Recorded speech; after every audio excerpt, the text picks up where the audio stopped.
வர இருக்கக்கூடிய தமிழ்நாடு சட்டமன்ற தேர்தலை ஒட்டி தமிழக முதலமைச்சர் அண்ணன் தளபதி அவர்கள் ஒரு தேர்தல் அறிக்கை குழுவை உருவாக்கி இருக்கிறார்கள்.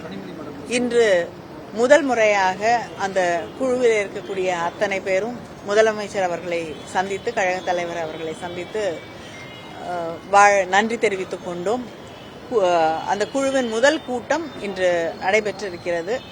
முதல் கூட்டத்திலே எந்தெந்த மாவட்டங்களுக்கு செல்ல இருக்கிறோம், யாரையெல்லாம் சந்திக்க வேண்டும் என்பதை பற்றி ஆலோசனை செய்யப்பட்டு முடிவெடுக்கப்பட்டிருக்கிறது. அந்த தேதிகள் விரைவிலே அறிவிக்கப்படும்.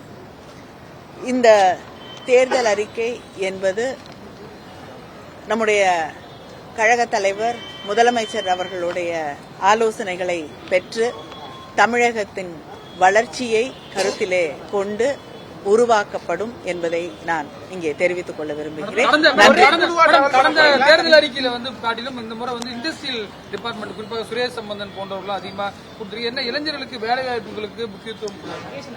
நிச்சயமாக வேலை வாய்ப்புகள், மகளிர் உரிமைகள், அது மட்டும் இல்லாம நம்ம வாழ்ந்து கொண்டிருக்கக்கூடிய இந்த பூமி பந்தை பாதுகாப்பதை பற்றி, விவசாயிகளின் பாதுகாப்பு, ஒன்றிய அரசாங்கம் வேலை வாய்ப்புகளை மக்களிடமிருந்து பறிப்பதையே ஒரு வேலையாக பார்த்து கொண்டிருக்கக்கூடிய நேரத்திலே வேலை வாய்ப்புகளை உருவாக்குவதற்கு, மாநில உரிமைகளுக்கு போராடுவது, இதையெல்லாம் நிச்சயமாக இந்த தேர்தல் அறிக்கை மையப்படுத்தும்.